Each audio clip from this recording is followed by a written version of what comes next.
standing by at the Nigerian Stock Exchange is David Bajomo, and as I said, he's the Executive Director at NSC, and he'll be discussing the Nigerian Stock Exchange Capital Market Correspondence Brief to restrict the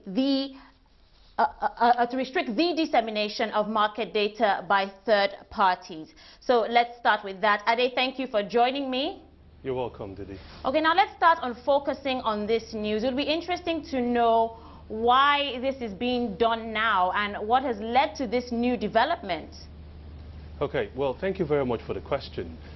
Firstly, let me just clarify to the wider market participants and all interested in the Nigerian market that we're actually not restricting the dissemination of information. We're actually encouraging a wider spread use of those information. For us, really, the prolific access to data by the wider market is an essential component of the transformation that we are actually undergoing over the past couple of years.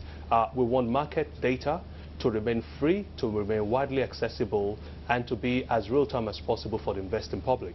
In this respect, we actually, as you probably know, implemented a near real-time ticker on our website so that market participants, especially in the retail segment, those who cannot afford real-time data can actually go onto the real-time ticker and actually see the prices of any stocks that they wish to buy before they buy it and after they buy it. I believe that creates an unparalleled level of transparency in our market. We also provide a set of about 10 reports, end-of-day reports, price gainers and losers, etc., on our website. So market data will remain free for the vast majority of our retail clients. What we are, however, asking our broker-dealers to do, in line with our general market practice, is that those who distribute the data of the exchange should enter into appropriate agreement with the exchange, which governs the terms of the data distribution. So we have a number of market data vendors, the normal global people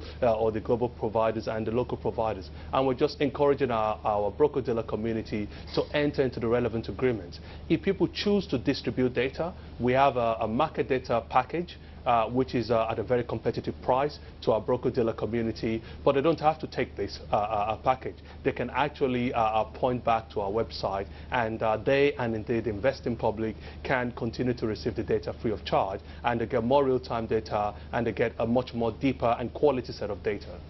Okay, but let's talk more about the plans to actually charge. I mean, what sort of cost are we talking about here? I mean, I hear that it is a discounted talk.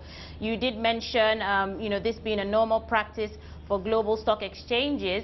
A lot of people are talking about how, perhaps we're not that sophisticated a market for this yet.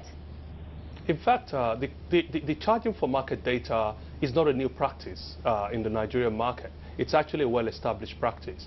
The normal global people subscribe to data via global providers.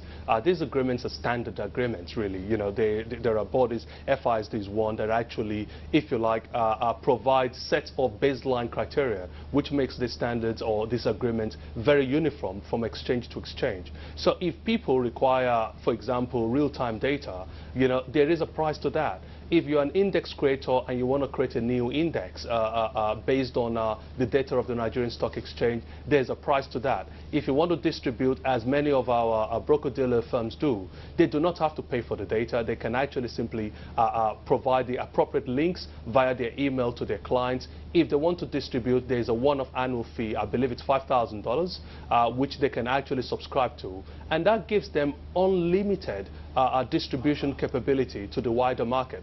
But like I stressed, they do not have to incur that charge at all. They can basically pick these from our website, and the investing public can pick this from our website, including our near real-time data, which we believe is excellent value. Okay, now I'd like to talk about the reaction that this is getting so far. I think a lot of people, were initially worried because, people felt that this would actually affect the market because obviously, we weren't too clear about what exactly was going on.